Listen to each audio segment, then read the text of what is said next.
తెలంగాణ రాష్ట్ర సాధకుడు ఇలా కల్వకుంట్ల చంద్రశేఖరరావు గారిని వారి సందేశం ఇవ్వాల్సిందిగా కోరుతున్నాను.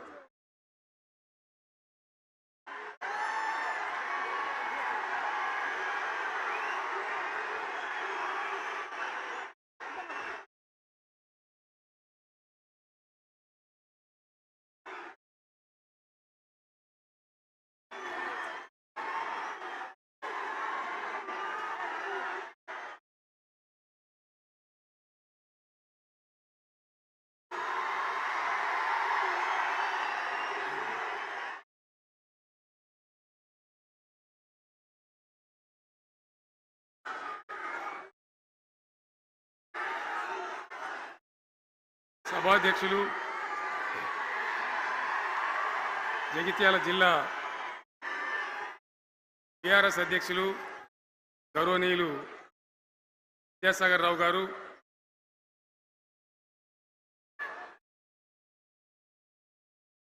గౌరవనీయమైన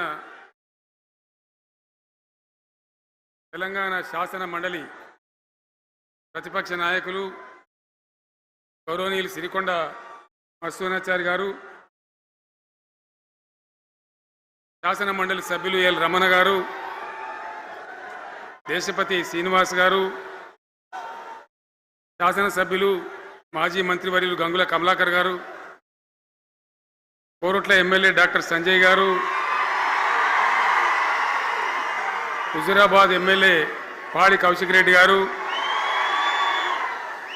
జనగామ ఎమ్మెల్యే గౌరవనీయులు పల్లా రాజేశ్వరరెడ్డి గారు, ఇదే ప్రాంతానికి చెందిన మరో మాజీ మంత్రివర్యులు గౌరవనీయులు కొప్పుల ఈశ్వర్ గారు, పేర్లు చాలా ఉన్నాయి, తెల్లారితో చదవానంటే. వేదికను అలంకరించిన మాజీ ప్రజాప్రతినిధులు, మాజీ జడ్పీ చైర్మన్లు, స్థానిక సంస్థల ప్రజాప్రతినిధులు, అందరికీ నా నమస్కారం. ఇదే జగిత్యాలకు సంబంధించినటువంటి అలిశెట్టి ప్రభాకర్ అని ఒక కవి ఉండేవాడు. ఆయన ఒక మాట చెప్పిండు, చీకట్లో జడుసుకుంటే ఒక చెట్టే నీ చుట్టూరా అరణ్యమై భయపెడుతుంది, గుండె అంటూ కలిగి ఉంటే, గుండె ధైర్యం ఉంటే నీ వెంట అదే పెద్ద సైన్యమై నిలుస్తుంది అని చెప్పిండు ఆయన. ఇలా నా కళ్ళ ముందున్నటువంటి మీరు, మీతో రెండింతలు బయట రోడ్ల మీద ఉన్నటువంటి అశేషమైనటువంటి జీవన్ రెడ్డి గారి అభిమానులు, మీ అందరి ఆశీర్వాదంతో ఈరోజు జీవన్ రెడ్డి గారి చేరిక కరెక్ట్గా, ఆయన గుండె ధైర్యం ఉన్నాడు కాబట్టి, ఉన్నట్టు నికాలస్గా మాట్లాడతాడు కాబట్టి, ఇలా ఆయన నిర్ణయం తీసుకొని ఇంత పెద్ద సైన్యాన్ని తీసుకొని తెలంగాణ రాష్ట్ర భవిష్యత్ ప్రయోజనాల కోసం ఆయన బీఆర్ఎస్లో చేరిన విషయం మీ అందరికీ తెలుసు. ఆయన వెంట మీరందరూ వచ్చి, ఎవరైతే అందరూ ఈరోజు చేరినరో, ఇంకా రాని వాళ్ళు కూడా ఉన్నారో గ్రామాలలో, పట్టణంలో, మీ అందరికీ, ముఖ్యంగా జీవనన్న గారికి, ఆయన వెంట వచ్చినటువంటి ప్రతి పౌరుడికి, ప్రతి అన్నకు, ప్రతి తమ్ముడికి, ప్రతి చెల్లెకి కూడా పేరు పేరున బీఆర్ఎస్ రాష్ట్ర అధ్యక్షుడిగా నేను హృదయపూర్వకమైన స్వాగతం, సుస్వాగతం తెలియజేస్తా ఉన్నాను. జీవన్ రెడ్డి గారి గురించి నేను ఎక్కువ చెప్తే మాది మేమేదో డబ్బా కొట్టుకున్నట్టు అవుతుంది. ఎందుకంటే ఆయన గురించి మీ లోపల తెలియని వాళ్ళు ఎవరు లేరు ఇక్కడ. 40-45 సంవత్సరాల నుంచి మేము స్నేహితులం, చాలా దగ్గర మిత్రులం. వారు చెప్పిన వారి ఉపన్యాసంలో భిన్న రాజకీయ సిద్ధాంతాల వల్ల విడివిడిగా పనిచేసినాం, కానీ మా స్నేహితంలో ఎప్పుడు లోపం లేదు. చాలా చాలా బాధలు, మంచి చెడ్డ సుఖాలని కలిసి పంచుకునే వాళ్ళం, అభిప్రాయాలు కూడా కలిసి పంచుకునే వాళ్ళం. బాబు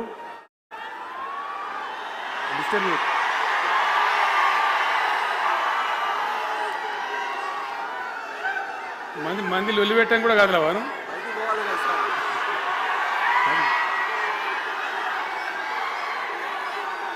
చాలా కలిసి పనిచేసినాం. ఆయనకుండే నిబద్ధత, ధైర్యంగా ప్రజా జీవితంలో పనిచేసిన పద్ధతి ఎంతమందికో చాలామందికి ఆదర్శంగా నిలిచినటువంటి వ్యక్తి. జగిత్యాలలో ఆయన పుట్టి పెరిగి రాజకీయంగా చాలా పెద్దవాడు అయినాడు. మీ అందరి దీవెనతో. కానీ ఒక జగిత్యాల్లోనే కాదు, ఆయనకు పాత కరీంనగర్ జిల్లా వ్యాప్తంగా అట్టనే పొరుగున ఉన్నటువంటి అనేక జిల్లాలలో చాలామంది జీవన్ రెడ్డి గారి అభిమానులు ఉన్నారు. చాలామంది. ఎవరు లొల్లి పెట్టకుండా మీ ఫోటోలే బయటికి పోతున్నాయి. అది లైవ్ టెలికాస్ట్ ఉంది, దానిలో మీ బొమ్మలు టీవీలో కనబడుతున్నాయి మీ ఇంటికాడ. లొల్లి పెట్టకుండా ఇక సెట్ అయిందా?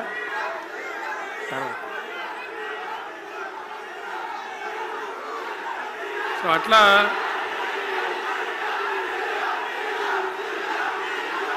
Please please please please.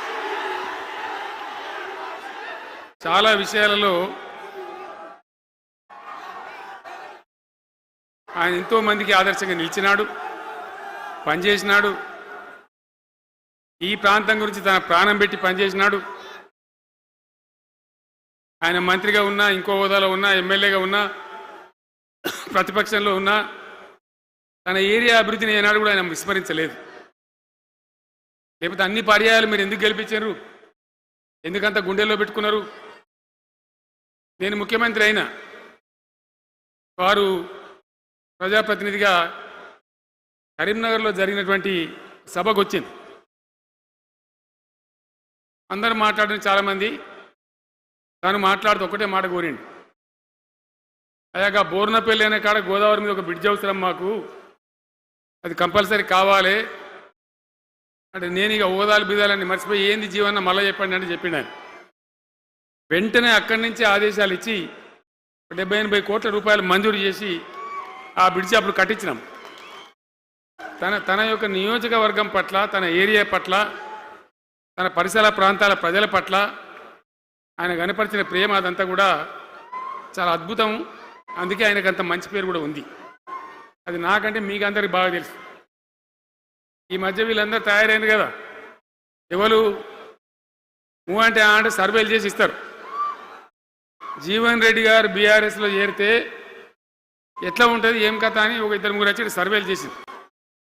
మీ నియోజకవర్గం కాదు, మీ నియోజకవర్గంలో ఆడం బాంబే పేలిపోయింది, దానిలో మాటనే లేదు. అసలు జగిత్యాల నియోజకవర్గం గురించి చర్చ లేదు.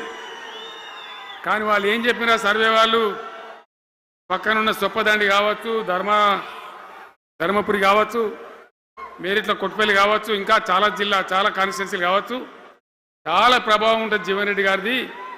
ఒక అద్భుతమైనటువంటి దీంతో రాజకీయమైన ఇది వస్తుందని చెప్పి వాళ్ళు సర్వే చేసి చెప్పినారు. అది జీవన్ రెడ్డి గారికి ఉన్నటువంటి విశిష్టత. ఒక నియోజకవర్గానికో 10 మందికో కాకుండా తనకు ఏ హోదా లభించినా, ఏ హోదాలో పనిచేసినా చాలా బ్రహ్మాండంగా ఆయన ఇక్కడ ప్రాంతం కోసం తపన పడ్డాడు. ఒక ఉదాహరణ మీకు కనపడుతుంది. పేరు ప్రతిష్ట లేని వ్యక్తులు గ్రాడ్యుయేట్స్ కాన్స్టిట్యున్సీలో ఎమ్మెల్సీగా నిలబడితే గెలవరు. ఆయన శాసనసభ్యునిగా ఇక్కడ ఓటమి చెందినా ఇమ్మీడియట్గా మళ్ళీ ఎమ్మెల్సీగా పోటీ చేస్తే ఇక్కడ ఉండబడే విజ్ఞులందరూ కూడా బ్రహ్మాండంగా గెలిపించింది. ఎందుకు వాళ్ళు ఎందుకు అంటున్నా? అట్లా కాదు కదా, ఇక్కడ నేను మొత్తుకుంటున్నా, అక్కడ నువ్వు మొత్తుకుంటున్నావు, అర్థమవుతుందా?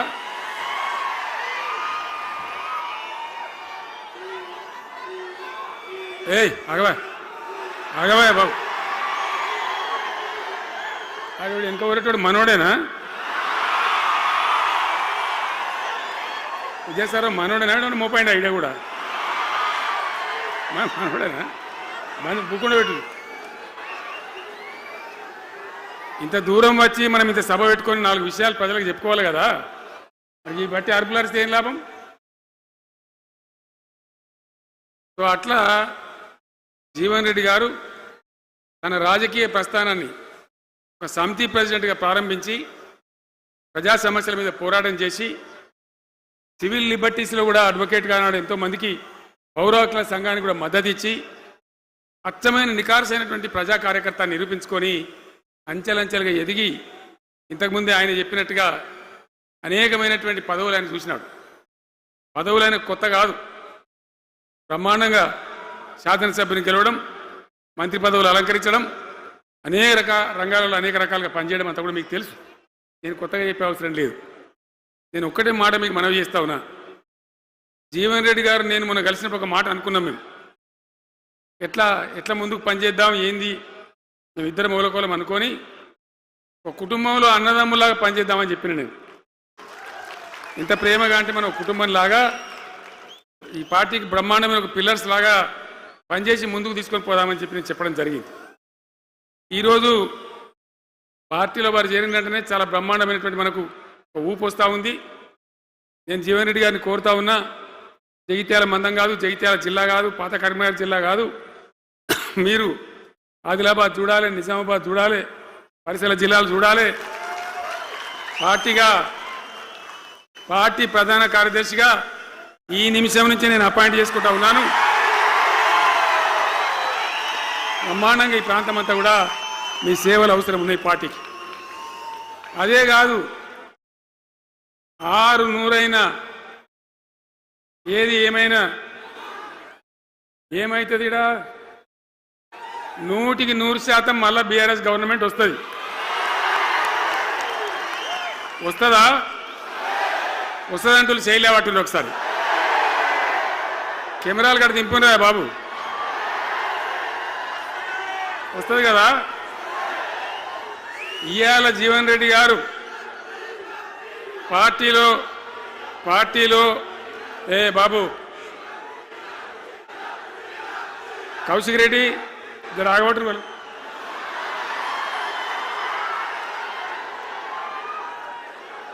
పార్టీలో పనిచేసి పార్టీ కోసం సేవ చేయడమే కాదు, రేపు భవిష్యత్తులో బీఆర్ఎస్ గవర్నమెంట్ ఏర్పడిన తర్వాత కూడా బ్రహ్మాండమైన పదవిలో ఆయన అద్భుతమైన సేవలు మీ జిల్లా మొత్తానికి అందించబోతాడు. తెలంగాణ రాష్ట్రానికే ఆయన సేవలు అందించబోతాడు. ఇది నా మాట, కేసీఆర్ మాట అని నేను జగిత్యాల గడ్డ మీద చెప్తా ఉన్నా. నేను ఎక్కడన్నా మాట ఇచ్చినాడే తప్పలే. కాబట్టి జీవన్ రెడ్డి గారిని మీరు జగిత్యాల మందం మీరు యుద్ధం చేయాలి.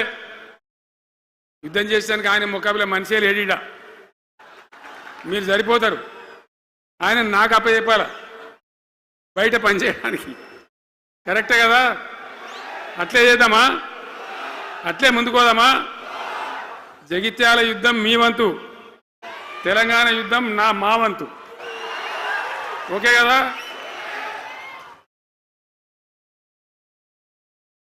ఇప్పుడు ఏమైతుంది? ఏం కావాలి?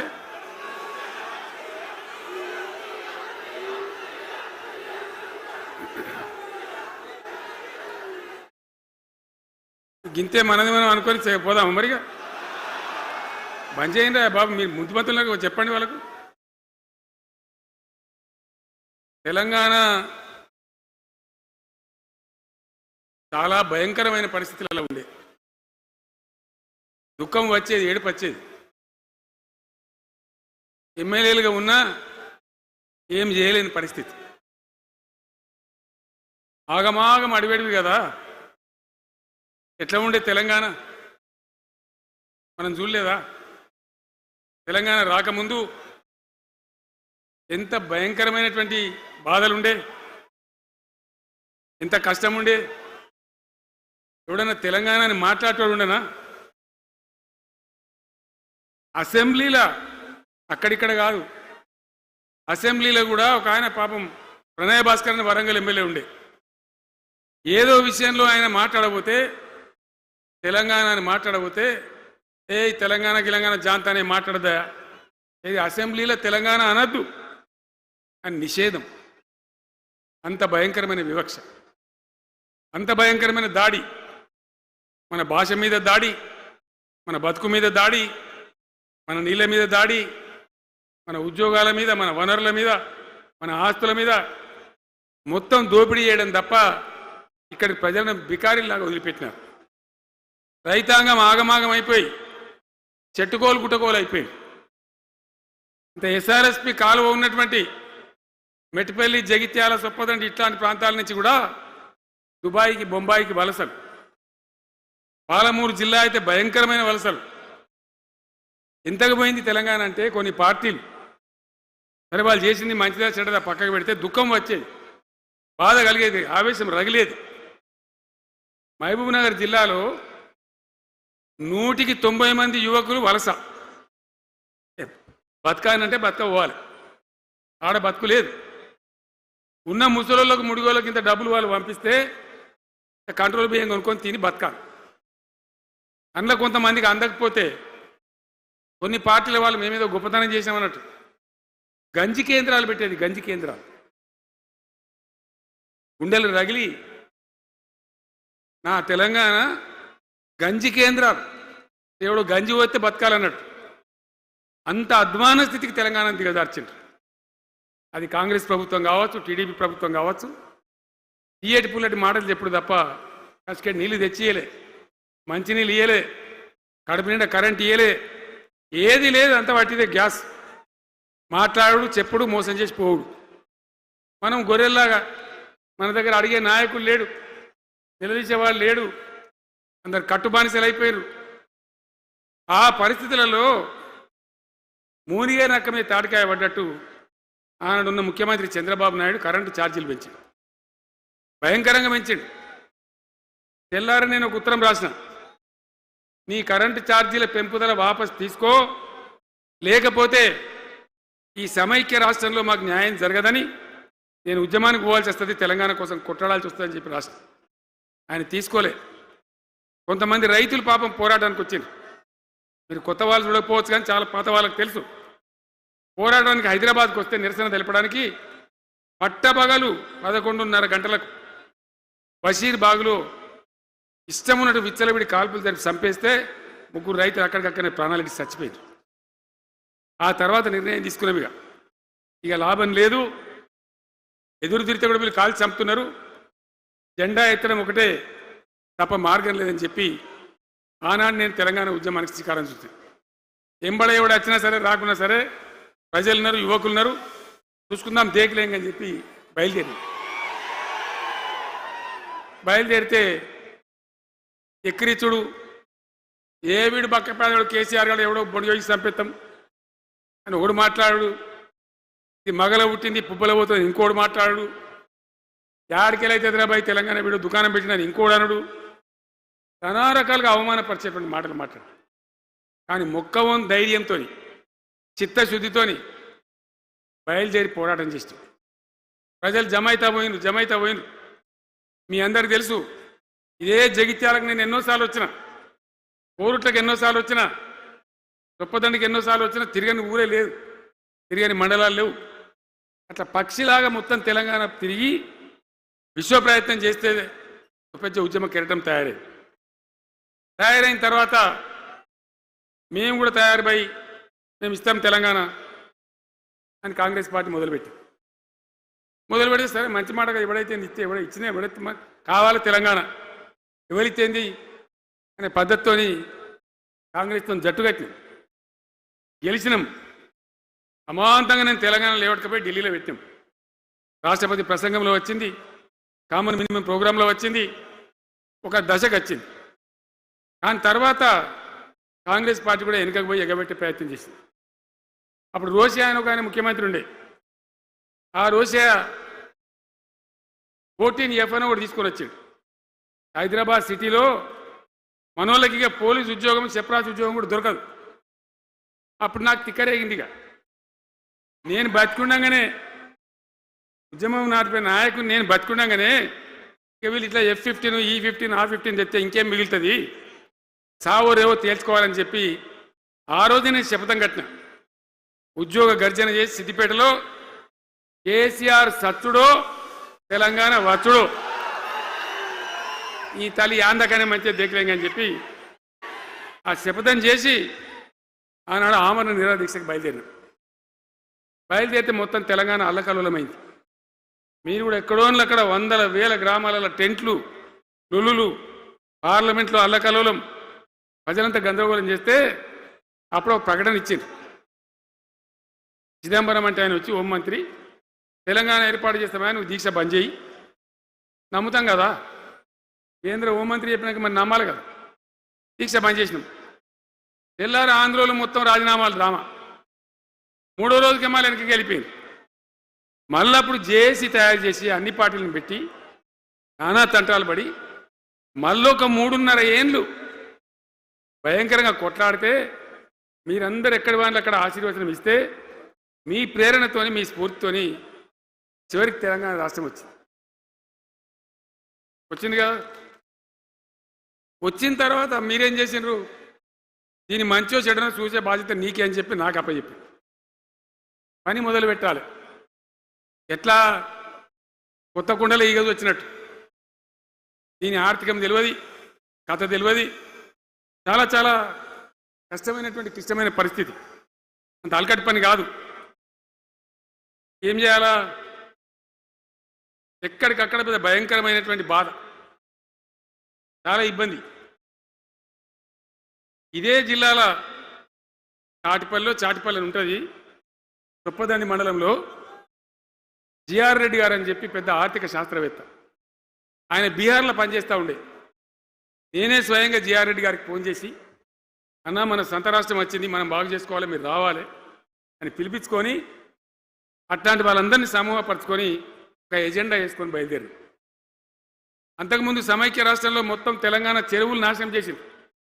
కాకతీయ రాజులు తవ్వించిన చెరువులు ఉండే మనకు బ్రహ్మాండంగా ఒక 75-80 వేల చెరువులు ఉండే. ఆంధ్ర పాలకుల సమైక్య పాలనలో మొత్తం నాశనం పట్టేసిండ్రు, కబ్జాలు పెట్టిండ్రు, నాశనం పట్టిండ్రు.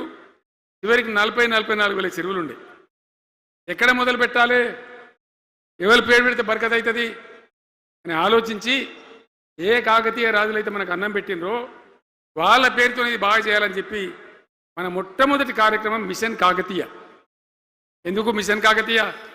ఆ చెరువుల దరిద్రం వదిలిస్తే, వాటిని బందోబస్తు చేస్తే, వాటిలో నీటి నిల్వ సామర్థ్యం పెరిగితే గ్రౌండ్ వాటర్ పెరుగుతుంది, బోర్లు బాగా నీళ్ళు వస్తాయి. కాబట్టి అక్కడి నుంచి ప్రారంభించి చేసినాం. అది కూడా తెలంగాణ ప్రజలు, రైతులు ఒక ఉద్యమంలాగానే చేశారు. మట్టి తీసుకొని పోండి, సారవంతంగా ఉంటుంది, మీ పొలాలలో పోసుకోమంటే లక్షల ట్రాక్టర్ల మట్టి తీసుకొని పోయింది తెలంగాణ రైతాంగం. అన్ని గ్రామాలలో ఒక విప్లవం లాగా ఆ మట్టి తీసుకొని పోయి వాళ్ళ భూములలో పోసుకొని కూడా బ్రహ్మాండంగా చేసింది. అక్కడి నుంచి మొదలుపెట్టినటువంటి ప్రస్థానం 10 ఏళ్లలో ఎన్ని చేసినామో మీరు చూసారు. బట్టి మాటలు మాట్లాడు, గప్కాలు కొట్టుడు కాకుండా నేను ఒక్కటే మాట మిమ్మల్ని అడుగుతున్నా, మీరందరూ కూడా చూసారు. శాసనసభలో నిలబడి ఈ రాష్ట్ర చరిత్రలో ఎవడన్నా ఒక ముఖ్యమంత్రి ఈ 5 ఏళ్లలో మిషన్ భగీరథ కంప్లీట్ చేసి ప్రతి ఇంటికి నల్లా పెట్టి మంచినీళ్ళు ఇవ్వకపోతే మల్ల తేపకు నేను నిలవడం, ఓట్లు అడగం అని చెప్పిన ముఖ్యమంత్రి ఎవరన్నా చూసినామా? నేను చెప్పిన మాట అసెంబ్లీలో నిలబడి చెప్పి ఆ 5 ఏళ్లలో మిషన్ భగీరథ నీళ్లు తెచ్చి 100% కులం మతం సంబంధం లేకుండా తండాలు మారుమూల పల్లెలకు కూడా ప్రతి గ్రామానికి ట్యాప్ పెట్టి, ప్రతి ఇంట్లో ట్యాప్ పెట్టి మంచి స్వచ్ఛమైనటువంటి నీళ్ళు తెచ్చిచ్చింది. 5 ఏళ్ళు నడిచింది, నడవలే. మిషన్ భగీరథ నీళ్ళు పుష్కలంగా రాలే? ఏమన్నా రాలేదా? వచ్చినాయా? మరి ఇప్పుడు ఏం రోగం పుట్టింది నాకు అర్థం కాదు. ఇప్పుడు ఎందుకు గుంటుతుంది అది? ఎందుకు నీళ్ళు ఎత్తలేవు? వస్తున్నాయా ఇప్పుడు? మరి ఏం చేయాలా? లాగులు వలగదాకా చంపాలే. మంచి మాట కాకపోతే ఏం చేస్తారు? మంచిగా కట్నే ఇల్లు పెట్టిపోయి కదా, 5 ఏళ్ళు నడిచింది కదా, మరి మీకేం బీమారి వచ్చింది నాకు అర్థం కాదు. ఇంత పొడుగు మాటలు మాట్లాడుతుందా? అడ్డం పొడుగు మాట్లాడుతుందా?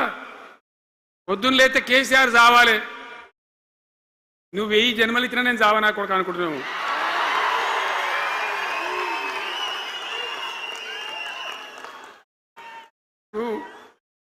ఉట్టి మీద దాచిపెట్టింది. మన ఇళ్ళలో దాతారు కదా, ఉట్టి ఉట్టి అని ఉంటుంది. ఇప్పుడు మీకు తెలుసో లేదో కానీ ఈ మధ్యలో ఫ్రిడ్జ్లు మోపిన మునుపు ఉట్టి అనేది ఉంటుండే. ఎండిపోయిన చేపలోకి నీ రొయ్యలో అవి ఉంటే వరుగులు ఉంటే దానిలో పెడుదురు. పిల్లికి అందదా ఉట్టి, కింద కూసుకొని శాపం పెడతా ఉంటుంది, తెగాలే పడాలి, తెగాలే పడాలి. పిల్లి శాపానికి ఉట్టి తెగుతుందా? మరి విధవారు కేసీఆర్ చావాలంటే కేసీఆర్ చస్తాడా? మీ దీవెన, మీ ఆశీర్వచనం ఉంటే జీవన్ రెడ్డి గారు అన్నాడు, నాకు 75 ఏళ్ళు వచ్చినాయి. జీవన నేను చెప్తున్నా, నాకు కూడా 72 వచ్చినాయి. నీ వెనకనే నేను కూడా లైన్లోనే ఉన్నా. నేను ఒక్కటే మాట చెప్తున్నా, ఈ మా దేశభక్తి శ్రీనివాసేమో నాకు ఇంత పెద్ద కట్ట రాసి ఇచ్చిండు, నువ్వు మాట్లాడాలి ఇవన్నీ అవన్నీ అవన్నీ కాదు. ఇక్కడ దరిద్రం పోయేదాకా ఇక్కడ టాప్ టు బాటం అన్ని వర్గాల ప్రజలు ఇది మా తెలంగాణ, మేము గర్వంగా బతుకుతాం, సంతోషంగా బతుకుతాం, అన్ని వర్గాల ప్రజలు తలెత్తుకొని వచ్చేదాకా మనం సేవ చేయాల్సిందే, చివరి శ్వాస దాకా కూడా చేయాల్సిందే, తప్పనే తప్పదు. బ్రహ్మాండంగా ముందుకు తీసుకొని పోవాలి. మీరు కూడా నాకు 75 వచ్చింది కాదు, ఇవాళ మీరు 50-25 ఏళ్ళు తగ్గిపోయింది మీ వయసు. అంత యువకునిలాగా అంత ఉత్సాహంగా ముందుకు దూసుకొని పోదాం. తెలంగాణ ఎట్లా మంచి దాని సంగతి చూద్దాం. ఇక ఇప్పుడు అన్నీ ఒక పొదరిల్లాగా చేసినాం. కరెంటు చక్కగా ఉండేనా కేసీఆర్ రాకముందు? కరెంటు ఉండేనా? కేసీఆర్ ఉన్న రోజులు మంచిగా ఉండేనా? మరి మళ్ళీ ఇప్పుడు ఏం రోగం వచ్చే, ఏం బీమారు వచ్చే? కరెంటు కాకెత్తుకొని పోయిందా? ఆనాడు 7,000 మెగావాట్లుంటే ఒక ఏడాది లోపల మంచిగా చేసి 24 గంటల కరెంట్ ఇచ్చినాం, ఒక క్షణం కూడా పోకుండా. ఎప్పుడైనా రిపేర్ అవుతుంది తప్ప, టెక్నికల్ ప్రాబ్లం అవుతుంది తప్ప పోకపోతుండే. అంత మంచి పవర్ సప్లై చేసినాం. దాని తర్వాత యాదాద్రి, భద్రాద్రి ఇంకా చాలా కొత్త సబ్స్టేషన్లు నిర్మాణం చేసినాం, జనరేటింగ్ స్టేషన్లు పెట్టినాం, 20,000 మెగావాట్లకు తీసుకొని పోయినాం. ఇది దరిద్రులకు రాజ్యం అప్పయ్యే ముందు 20,000 మెగావాట్లకు తీసుకొని పోయినాం. మరి ఏం రోగం వచ్చింది, ఏం బీమారి వచ్చింది, ఎందుకు ఇబ్బంది పెడుతున్నారు? అనేక చోట్ల రైతుల పొలాలు ఎండుతున్నాయి, పేపర్లలో ఫోటోలు వస్తున్నాయి, టీవీలలో వస్తున్నాయి, జనం ఏడుస్తున్నారు. ఎందుకు ఈ బాధ కలుగుతూ ఉంది? ఇది ఆషామాషి వ్యవహారం కాదు, ఇది జీవనమరణ సమస్య, మన బతుకు తెరుగు సమస్య. ఓట్లు వేసేటప్పుడు నేను సిల్కలకు చెప్పినట్టు చెప్పిన, ఉల్టా పల్టా ఎటుపడితే అటు వేయకున్నాయా, దెబ్బతింటారని చెప్పిన. నా మాట ఇన్నోడు ఇనలే. ఇప్పుడు ఏమైంది, ఏం జరుగుతుంది? ఆ రోజు నేను చెప్పిన, వీళ్ళు కనుక గెలిస్తే ఈ దుర్మార్గులు, వీళ్ళ గుండె లోపల తడి లేదు, వీళ్ళు రైతు బంధుకు రామ్ రామ్, దళిత బంధుకు జై భీమ్. అయిందా? అట్లే పక్క ముచ్చట అనేది. ఇక ఇవాళ జీవన్ రెడ్డి గారు చెప్పిండు, కాంగ్రెస్ వాళ్ళు సభ పెట్టినాడు, కాటారంలో బుడరంలో పెట్టినాడు, ఆడ పైసలు ఎత్తారట. ఇది ఒక్క తేపకేసే రైతు బంధు నెలకోకిస్తా, ఎకరానికా? 2 నెలలకు ఒక ఎకరానికి, అంతేనా? 6,000 వేసినాం, మా అంతా సిపాయిలని బొచ్చ కొట్టుకుంటారు. ఆనాడు ఎట్లా పడేది రైతు బంధు? 10 రోజుల గ్యాప్లో మొత్తం రైతులకు వచ్చేసింది. టంగ్ మన సెల్ ఫోన్ మోగుతుండే, మంచిగా టింగున పోయి బ్యాంకుకి వెళ్ళి తెచ్చుకుంటుండే. ఎక్కడ పోయి మరి? ఏం మాట్లాడిండ్రు? ఉరుకుని బ్యాంకులో పోయి 2 లక్షలు 3 లక్షలు లోన్ తెచ్చుకొని ఎల్లారే ఆనాడే సంతకం పెడతాం, లోన్లన్నీ మాఫీ అయినాయా? ఇట్లా అడ్డగోలు నోటికొచ్చిన మాటలు చెప్పి, ఇష్టం వచ్చిన కథలు చెప్పి అర్రాసు పాట పడినట్ట. కేసీఆర్ 10,000 ఇస్తాడా, మేము 15 ఇస్తాం, పెన్షన్లు 2,000 ఇస్తాడా, మేము 4,000 ఇస్తాం, వికలాంగులకు 4,000 ఇస్తాడా, మేము 6,000 ఇస్తాం అనే వరకల్లా మన వాళ్ళు మోసపోయింది. నేను చెప్పిన, ఇది మోసంరా నాయన, గోసపడతాము, ఇది అయ్యేది కాదు, ఆర్థిక పరిస్థితి లేదు అని నేను చెప్పిన. ఆ రోజే మీటింగ్లలో చెప్పిన. కానీ కొద్దిమంది ఆశపడితే ఏమైంది? 1.7%తో బీఆర్ఎస్ ఓడిపోయింది. మనం కూడా 39-40 ఎమ్మెల్యేలు గెలిచినాం, ఇంకో 10 మంది కొద్ది తేడాతోనే ఓడిపోయింది. అయితే 1.7% తేడాతోనే బీఆర్ఎస్ ఓటమి పాలైంది. సరే, మంచి మాట. మరి వచ్చిన ప్రభుత్వం పనిచేయాలి కదా, వాళ్ళకు కూడా అవకాశం ఇవ్వాలి కదా.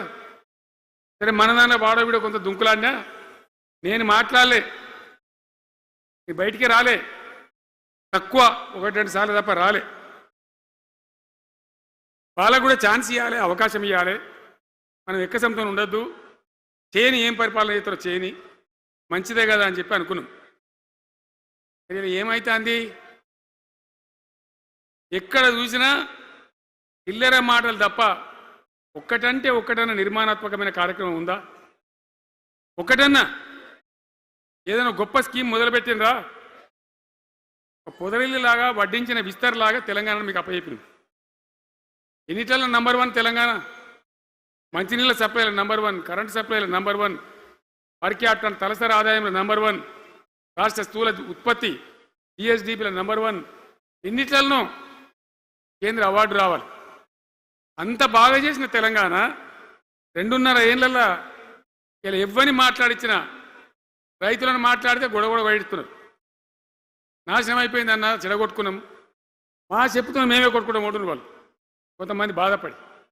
ఎందుకు? ఎంత మంచిగా కడుపులో చల్లగదలు కూడా రైతులకు ఎట్లుండే, ఎంత బాగుండే. కరెంటుకు బాధ ఉండేనా? నీళ్ళకు బాధ ఉండేనా? యూరియా బస్తాలు ఇయ్యే శాతం అయితే లేదా ఈ ప్రభుత్వానికి? యూరియా బస్తాలు కావాలి రాబోయంటే యాప్ పెట్టినే ఉంటాడు. దుకాణంలో లేకపోతే యాప్లకి వెళ్తాయా? దమ్ముంటే తెచ్చి దుకాణంలో పెట్టాలి కానీ ఆ యాప్లు పట్టుకొని తిరిగితే కాళ్ళకు వాపులు వస్తాయి. బస్తాలు మాత్రం దొరుకుతలేవు. నిజమేనా నేను చెప్పేది? ఏడ చూసిన ఎరువు బస్తాలు కూడా శాతం కాదు ఆఖరికి. అంతకుముందు కాంగ్రెస్ గవర్నమెంట్ ఉన్నప్పుడు అట్లే ఉండే. పోలీస్ స్టేషన్లో పెట్టి అమ్మిండ్రు యూరియా బస్తాలు. ఇవాళ మళ్ళా చెప్పుల లైన్లు, కాళ్ళకు వాపులు రావాలి. ఆటో రిక్షానికి చెప్తే 10 బస్తాలు వేసిపోరాబోయంటే పొలం కాడ వచ్చి ఎత్తుండే. ఇలా యూరియా కోసం ఇంత బాధన? ఇది ఎంత అసమర్థమైన ప్రభుత్వం, ఎంతగాని శాతగాని ప్రభుత్వం. అన్నిటికీ బాధనే కదా. బంగారం లాగున్న రైతులు ఎంత ఆనందంగా ఉండే. వానాకాలం పంటలు పండితే తడిసిన ధాన్యం కాడికెళ్ళి కొని మొత్తం బ్రహ్మాండంగా రైతులకు డబ్బులు బ్యాంకులు వేసేది, మధ్య దళారు లేకుండా. మా గంగుల కమలాకర్ వేసేది, చేయి మీద కూర్చున్నాడు సివిల్ సప్లైస్ మినిస్టర్గా, కొట్లాడి తీసుకుపోయి వేసేది. రైతులకు ముందుగా పోవాలి, వాళ్ళు పోయి మళ్ళీ సెకండ్కి పని చేసుకోవాలి. ధాన్యం అమ్మిన డబ్బులు వచ్చేది, ఇటు రైతు బంధు పైసలు వచ్చేది. రైతులు మోతాదు లేకుండ్రి, మంచిగా పని చేసుకున్నారు. ఏమైంది? ఎరువు అనే యాపు రైతు బంధు కోసం మొగులు చూడాలా, అది నెలకో ఎకరానికి వస్తుంది. జగిత్యాల కేసీఆర్ సభ అంటే మళ్ళీ ఇలా పైసలు విడుదలన్నట్టు. రైతు బంధు రావాలంటే మళ్ళీ సభ పెట్టన్నా ఏంది? 3వ కిస్తీ రావాలంటే మళ్ళీ ఏమన్నా కేసీఆర్ సభ పెట్టాలి ఇక. అంతేనా? ఇది ప్రభుత్వమా? 75,000 కోట్లు ఇచ్చినాం మనం రైతులకు. 75,000 కోట్లు. పల్లరాజశేఖర గారు ఉన్నాడు ఎక్కడున్నాడు. పోయినప్పుడు రైతు బంధు అధ్యక్షుని ఉండే రాష్ట్రానికి ఎమ్మెల్యేగా లేకుండే ఈయననే నిలబడేపించింది. 73,000 కోట్ల పైచీలకు డబ్బులు అనాయాసంగా సునాయాసంగా రైతు ఖాతాలకు పంపించింది. ఇప్పుడు ఏం రోగం వచ్చింది, ఏం బీమారి వచ్చింది? అచ్చా, ఇంకో మాట మీరు నాకు చెప్పాలి. కాంగ్రెస్ సిపాయిలు ఏం మాట్లాడారు ఎలక్షన్లో? కేసీఆర్ అంటాడు చక్కగా చేస్తలేడా, మేము చాలా సిపాయిలము, రాను అనుభవం ఉన్న పార్టీ మాది, ప్రమాణంగా చేస్తాం, మీకు 6 సందమామలు 7 సూర్యులు పెడతామన్నారు అన్నారు కదా. ఆయన నరికినారు కదా. ఇలా రాష్ట్ర ఆర్థిక ఆదాయం ఎందుకు దిగజారిపోయింది? దయచేసి ఆలోచన చేయండి. కేసీఆర్ ఉన్నప్పుడు రియల్ ఎస్టేట్ ఎట్లా ఉండే, రైతుల భూముల ధరలు ఎట్లుండే, హైవే పక్కకుంటే 2 కోట్లు 3 కోట్లు, డాంబర్ రోడ్ పక్కకుంటే ₹1,00,00,000 ధీమా ఉండే రైతులకు. ఇంట్లో అమ్మాయి ఇందులో పెళ్లి చేయాలంటే పావడంత అమ్మి చేత పోవా, 10 ఎకరం అమ్మి చేత బిల్డింగ్ కట్టుకుంటా. ఈరోజు అమ్మేటోడు ఉన్నాడు కానీ కొనేటోడు లేడు. నిజమేనా ఈ మాట? నిజమా కాదా? ఏమైంది మరి? ఏం రోగం వచ్చింది? రాష్ట్రంలో ఏ వాళ్ళని మాట్లాడించినా, ఎవరిని అడిగినా ఇదే బాధ. ఈ విధంగా రైతుల భూముల ధరలు పడిపోయినాయి, రాష్ట్ర ఆర్థిక పరిస్థితి పడిపోయింది. మంచినీళ్ళకు గోసపడాలి, రైతాంగం అన్నిటికీ గోసపడాలి. ఇవాళ మక్కలండి, మక్కలు వచ్చినాయి. పెడితే కొంటమని చెప్పారు, కొనకపోతే కొనమని చెప్పారు. ఈ శాతగాని దొంగతనం ఎందుకు? లోపల అధికారులకేమో కొనకూడదని చెప్తున్నారు, మీది కొంటమని చెప్తున్నారు. మక్కలు కొనే ధీమా ఉందా? ఇవాళ కొంటుండ్రా? వడ్లు కొంటుండ్రా? కొనకపోగా మళ్ళీ ఇంకా బోనస్ ఇస్తామని ఒక బోగస్ మాట. కొనుక నచ్చిన బోనస్ వస్తుందా? వాటిదే బోనస్, అంత బోగస్. ఈ విధంగా పంట వేసిన కాడి నుంచి పంట కొనుగోలు దాకా టీఆర్ఎస్ ప్రభుత్వం అన్న నిలబడ్డది, రైతులకు తోడుగా నిలబడ్డది, రైతులను ఆదుకున్నది. ధాన్యం తడిసిపోతే కూడా కొన్నది. అని ఇలా రైతాంగం అంతా ఆగమాగం. రైతు బంధు ఎప్పుడవుతుందో తెలియదు, ధాన్యం కొనరో తెలియదు, కొంటే పైసలు తొందరగా వస్తాయో రావో తెలియదు. చాలా సతమతమవుతున్నారు. రైతులను మాట్లాడితే చాలా తప్పు చేసుకున్నాం సార్, పొరపాటు అయిపోయింది అని బాధపడుతున్నారు. చేనేత కార్మికులు మంచిగుండ్రి, మళ్ళీ వాళ్ళ ఆత్మహత్యలు స్టార్ట్ అవుతున్నాయి. వాళ్ళకి ఇచ్చే ఆర్డర్లన్నీ బంద్ చేసిండ్రు. ఇంకెవరికి ఇస్తారట కమిషన్ల కోసం, అది వాళ్ళని అవస్థ పెడతా ఉన్నారు. ఉద్యోగులు ఆనాడు మనం 72% ఇచ్చినాం. వాళ్ళు తెలంగాణ ఉద్యమంలో పనిచేశారు కాబట్టి టీఎన్జిఓ అంటోళ్ళు సమైక్య రాష్ట్రంలో కూడా వాళ్ళ ఉనికి పొడగొట్టుకోలే. టీఎన్జిఓగానే ఉన్నారు తెలంగాణ ఎన్జిఓలుగా. కాబట్టి వాళ్ళని గౌరవించి గుర్తించి బ్రహ్మాండంగా 72% పిఆర్సీ ఇచ్చినాం. ఇలా 7 రూపాయలని ఇచ్చిండ్రా, 7% అని ఇచ్చిండ్రా? ఏమైంది? ఏం బీమారైంది? ఎంతమందిని మోసం చేస్తారు? ఆఖరికి వస్తే పరిస్థితి ఏంది? ఇలా రాష్ట్రంలో రిటైర్డ్ ఉద్యోగస్తులకు కూడా వాళ్ళకి రావాల్సిన బకాయి, వాళ్ళు దాచుకున్న డబ్బులు వీళ్ళు ఇచ్చే మెహర్బానేం లేదు, ఆ డబ్బులు కూడా ఇచ్చే పరిస్థితి లేదు. ఆటో రిక్షా కార్మికులు మాట్లాడితే అన్న ఈరోజు పనికి మాలిన ఫ్రీ బస్సు పెట్టినారు, మా పొట్ట కొడుతున్నారు, మేము నాశనం అయిపోయినారు, వాళ్ళు ఏడుస్తూ ఉన్నారు. పిల్లలకు అది నేమ్ పెట్టలే. ఆయన కాంగ్రెస్ ముఖ్యమంత్రి అయినా రాజశేఖర రెడ్డి గారు అప్పుడు పెట్టిండు. ఇది ఫీజు రియంబర్స్మెంట్ అనే స్కీమ్, మంచి లాభం జరిగింది. నేను దాన్ని కొనసాగించిన. ఇలా మొత్తం బీసీలకు ఎస్సీలకు పిల్లలందరికీ ఫీజు రియంబర్స్మెంట్ రాక 10-12 వేల కోట్ల బకాయిలు పెడితే వాళ్ళు ఆగం, వాళ్ళు రోడ్డున పడరు. కోర్టుకు పోతే పిల్లల దగ్గర వసూలు చేసుకొని చెప్పి కోర్టులు చెప్తా ఉన్నాయి. వాళ్ళ గతి ఏం కావాలి? ఇప్పుడు ఎవరిని కదిలిచ్చినా ఈ రాష్ట్రంలో, ఎవరిని మాట్లాడించినా, ఒక విద్యార్థిని మాట్లాడినా, ఒక రిటైర్డ్ అయిన ఉద్యోగిని మాట్లాడినా, పనిచేస్తున్న ఉద్యోగిని మాట్లాడినా, రైతాంగంతో మాట్లాడినా ప్రతి వాడు అసంతృప్తి, ఒక బాధ, మాకేదో అన్యాయం జరిగినటువంటి పరిస్థితిలో మాట్లాడుతూ ఉన్నారు. పిల్లల పాపం చదువుకునే వాళ్ళు ఉంటే వాళ్ళకి విదేశాల్లో సీట్లు వస్తే 20 లక్షల రూపాయలు ఇచ్చాం. అంబేద్కర్ పేరు మీద, జ్యోతిబా పూలే పేరు మీద ఎస్సీ పిల్లలకు, బీసీ పిల్లలకు, ఓసీలలో కూడా నిరుపేదలకు ఇచ్చినాం. ఇలా దాన్ని బంద్ పెట్టినారు, వాళ్ళు ఆగమైపోతూ ఉన్నారు. అన్నీ కూడా సర్వనాశనం చేస్తూ ఉన్నారు. అన్ని స్కామ్లు, కుంభకోణాలు, భూ కబ్జాలు. పొద్దున్న లేస్తే పేపర్ తిప్పితే బాధ కలిగేటువంటి పరిస్థితులు. ఈ రకంగా సింగరేణి, అద్భుతంగా ఉన్న సింగరేణి నాశనం చేసి ఇలా బొగ్గులకు స్కామ్, సివిల్ సప్లైస్ల స్కామ్, మొత్తం అని కూడా స్కామ్లు, దోపిడీ తప్ప ప్రజలకు పనిచేసే పరిస్థితి లేదు. మరి ఏం జరగాల? కాంగ్రెస్ వాళ్ళు చెప్పిన మాటలు వింటే ఈ మాటలు కోటలు దాటినట్టు ఇష్టం ఉన్నట్టు చెప్పారు. చివరికి ఏందిరా ఇప్పుడు 2.5 ఏళ్ళు గడిచిపోయింది. మరి ఏంది కథ? కాకికి పెడదామంటే కంకెడి లేవు, పిట్టకి పెడదామంటే పిడికెడి లేవు. వట్టియే ముచ్చట్లు, వట్టియే మాటలు తప్ప ఎక్కడ ఏం జరిగింది లేదు.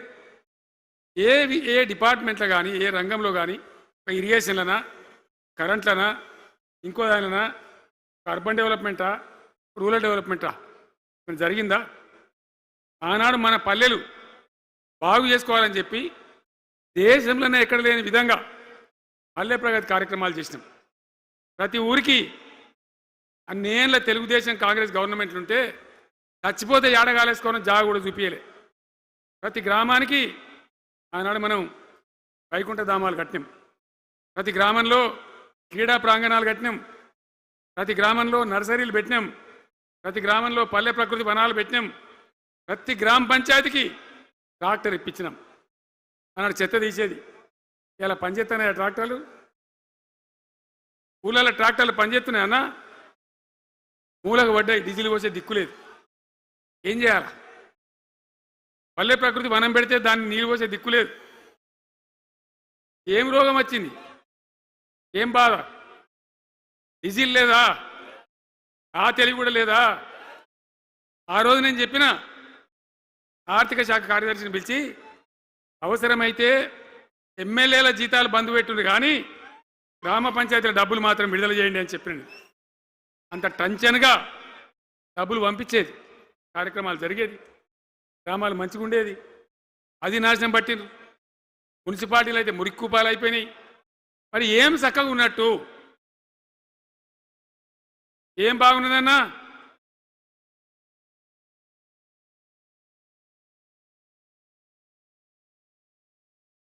అందుకే జీవన్ రెడ్డి గారు లాంటి సీనియర్ నాయకుడు, అనుభవం ఉన్న వ్యక్తి నోటికెళ్ళి ఏం మాట వచ్చింది? కాంగ్రెస్ పోవాలి, బీఆర్ఎస్ రావాలి. ఎందుకు వస్తుంది ఆ మాట? వటిగానే వస్తుందా? బాధ్యత లేకుండా వస్తుందా? ఏది చూసినా కూడా చక్కదనం లేకపోతే, పొద్దున్న లేతే దోపిడి తప్ప ఇంకోటి లేకపోతే ఎందుకు ఈ పరిస్థితి వస్తుంది? రాష్ట్ర ఆర్థిక పరిస్థితి నాశనం, ఉద్యోగస్తుల ఆగం, రిటైర్డ్ ఉద్యోగస్తుల ఆగం, విద్యార్థుల జీవితాలు ఆగం, ఆటో కార్మికుల జీవితాలు ఆగం. ఎవడు చక్కగా ఉన్నాడు? సంతృప్తి ఎవరున్నారు? ఏం జరుగుతూ ఉంది? ఇది ఈ రాష్ట్రంలో ఉన్న పరిస్థితి. నేను చెప్పానంటే తెల్లారిదాకా చెప్పచ్చు. నేను ఒకటే మీద మనవి చేస్తూ ఉన్నా, ఖచ్చితంగా మళ్ళీ ఎట్టి పరిస్థితులలో ఎవరు ఏమన్నా సరే ఖచ్చితంగా రావాలి. ఇక ఈ అందానికి ఒకటి బోడముండ హైడ్రాని తెచ్చిపెట్టింది. దానికి ఆ హైడ్రాకు ఆ పిసిసి ప్రెసిడెంట్ అని ఉంటాడు ఆయన, కాంగ్రెస్ కమిటీ అధ్యక్షుడు, ఆయన నిజామాబాద్లో పోయి చెప్తుండు, హైదరాబాద్లో హైడ్రా, నిజామాబాద్ కూడా తెత్తాం బిడ్డ, నిజామాబాద్లో నిడ్రా, రేపు జగిత్యాలలో కూడా జిడ్రా అంటాడు. ఇక ఏం కావాలి? మొత్తం పేదల కొంపలని కూల్చుడేనా? కేసీఆర్ రాజ్యానికి వచ్చినప్పుడు 3.5 లక్షల మందికి పేదలు ఎక్కడ ఉన్నారో అక్కడనే పట్టాలు ఇచ్చినాం. వాళ్ళని ఆగం చేయకుండా పాపం గరీబోళ్ళు 3.5 లక్షల కుటుంబాలకు హైదరాబాదు చుట్టుపక్కల వేరే పట్టణాల్లో కూడా పట్టాలు ఇచ్చిన వాళ్ళని బతకనిచ్చిన. ఇలా ఏం కూలగొట్టుడు? అది పుస్తకాలు కూడా తీసుకుని పోరాటాలు చదువుకునేటి అంతే గిరితమా? నేను ఒక్కటే మాట మనవి చేస్తా ఉన్నా, గ్యారంటీగా బీఆర్ఎస్ గవర్నమెంట్ వచ్చేది ఖాయం. మొట్టమొదటి రోజులనే ఈ ఐటాంటోని ఎత్తి అవతల వరిస్తామని చెప్పి నేను మనవి చేస్తా ఉన్నా. తీసేయన్న దాన్ని, ఐటాన్ తీసేయనన్నా, పక్క మాటనా? మళ్ళా మొదలు పెట్టిరా, ఇక రాగు 5 నిమిషాలు అది అయిపోతుంది. హైడ్రాని పీకేసి మొదటి సంతకంతోనే తీసి చెరువులో వాడేస్తాం. దాన్ని మనం చేయలేం. 46,000 చెరువులు మంచిగా చేసినాం. కొందరు గుడిసె కూడా కొలగొచ్చామా? ఇల్లు కూడా వచ్చామా? ఇదేమి ఇచ్చేంతరం నాకు అర్థం కాదు. మూసి అని దాని ఎంబడి వాడారు, దానికి ఆడ గరీబులు ఉంటారు పాపం.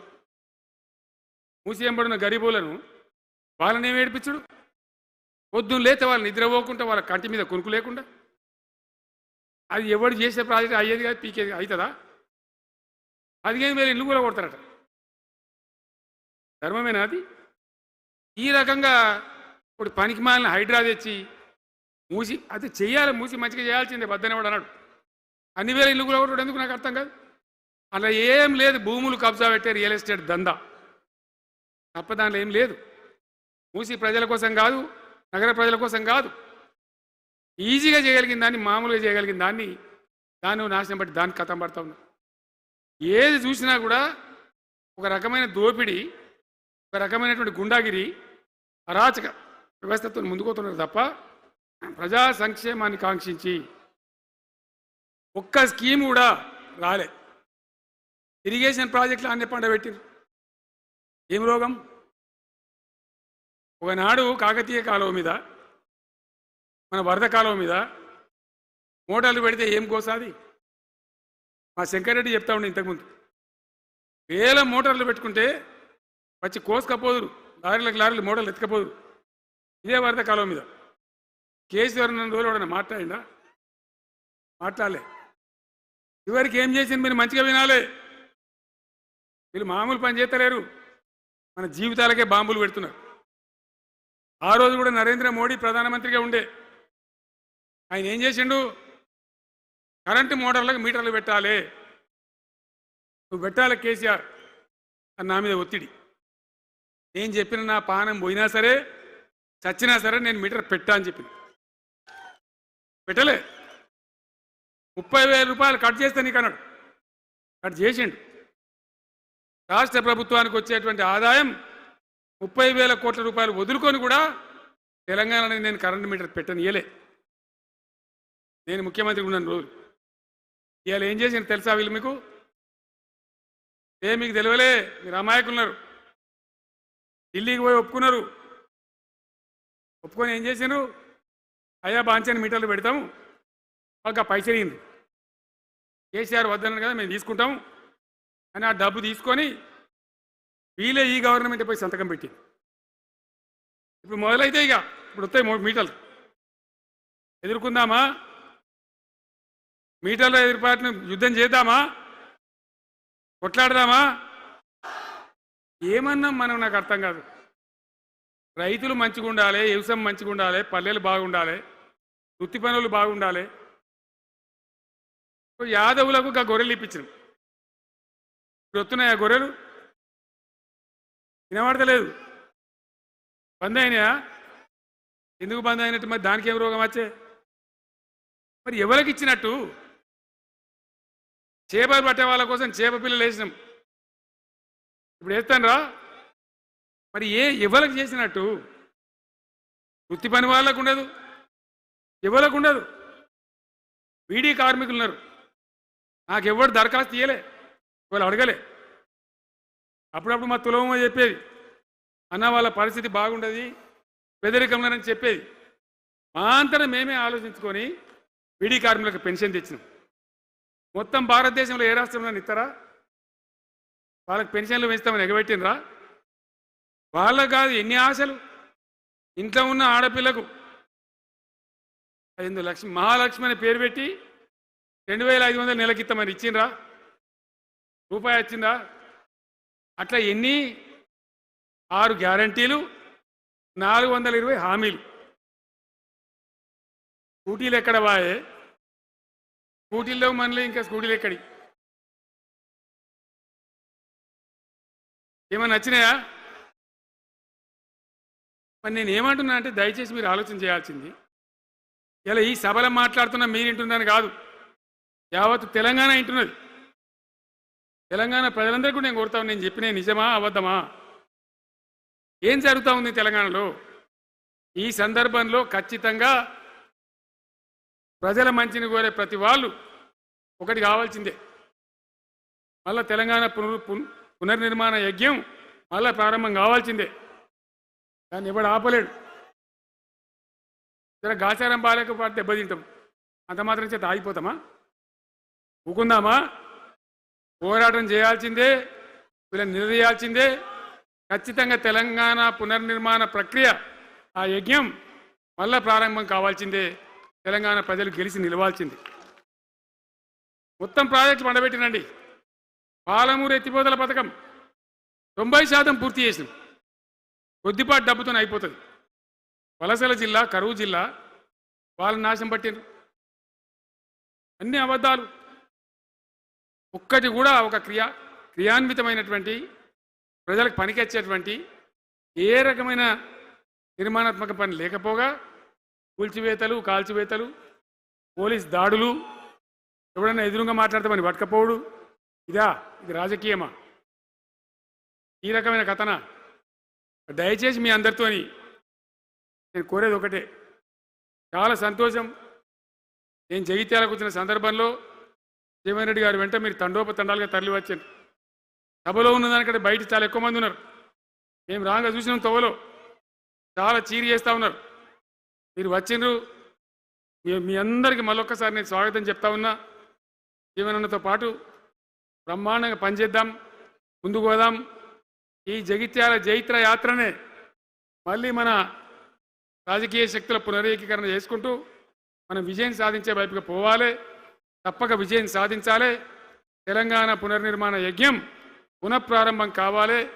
ముందుకు పోయి మనం విజయం సాధించాలని కోరుకుంటూ మీ అందరికీ కూడా పేరు పేరున ప్రతి ఒక్కరికి ధన్యవాదాలు తెలియజేస్తూ నేను సెలవు తీసుకుంటా ఉన్నా. జై తెలంగాణ, జై తెలంగాణ. అలవాటు గట్టిగా చెప్పాలి. జై తెలంగాణ, జై తెలంగాణ. ధన్యవాదాలు.